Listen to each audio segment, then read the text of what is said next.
رسیده به عید قربان شرکت داروواری صاف‌سودا تخفیف اعلان می‌کند. فرصت را از دست ندهید. برای برآوردن ریش یا زیاد کردن موی سر یا نیست کردن داغ‌های سفید در بدن و یا کم کردن وزن خود یا زیاد کردن وزن خود می توانید به رقم‌های در اکران بوده مراجعت کنید. در صفحه به همه شهرهای روسیه. از نام کانال یوریست مراجعت کنید، تخفیفتان را زیادتر می‌کند. السلام علیکم به همه تماشابینان برنامه‌های ساربان سفرов. موضوع امروزه ما خبر عاید ریس‌ها. ما امروز یک نوار کردیم و پیشکش همه تماشابینان شبکه خدمت گردانیدیم.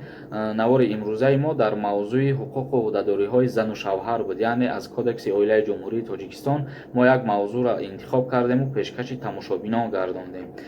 یک 2 ساعت میشود که ما همون ویدیو را اپوبلیکوات کردم. در همین طول 2 ساعت باور کنین کامنتاری‌های همون ویدیو را میخونی هم قضیخ میشه که هم نویستگی در موضوعی که گرانیتسه ها را گفتی که شده میشود چی با شده نشید یا که امروز یکم چی با یگان چی انیق نشید یا دیگر چیزها. عموما همین مردم هم قدر سیاه کردگی ان ما را که میگوی بگیری کانال پالی محکم کنی و دیگر ویدیو نکنی.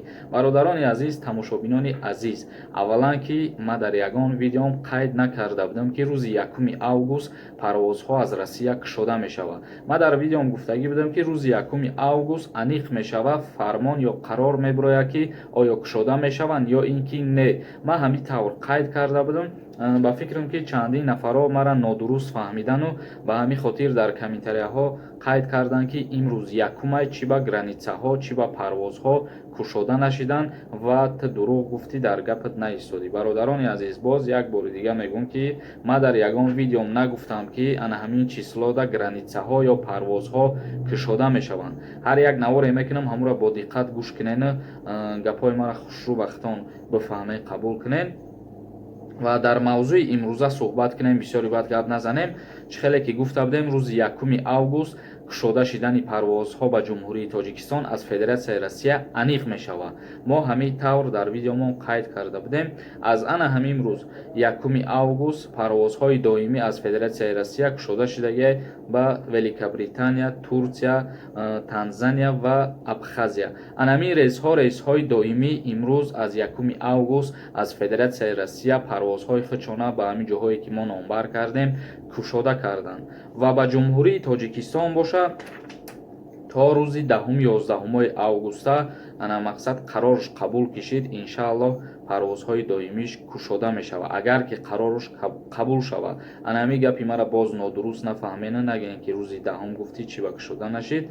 و حاضر ما همو سابشن تاسدا همجا میمونم اسکرین شاتشا مرحمت ختان بدروین بخونین. در همونجا قراری حکومت فدراسیای روسیه را عاید کشوده کردن پروازهای خودش به 30 دولت روی دنیا، یعنی در 30 دولت هم جمهوری تاجیکستان داخل می شود. بدروین اخبارات پرره همو شبکه اجتماعی اینترنتی ختم با معلومات پرترش بگیرین. من این نوار به خاطر کردم که بسیار آدما نویسند در طول این 3 ساعت ویدیوی نوی ما که چی با امروز ویدیو نکردی درباره گرانیتسه یا درباره پروازها. به همین خاطر ما ویدیو پیشکش شما کردم.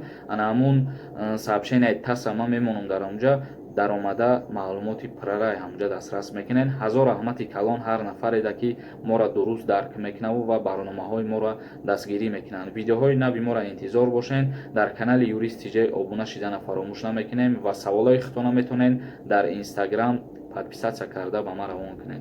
خداوند همه شما را نگهبان باشه و هر چیز تر به وطن بر بگردین.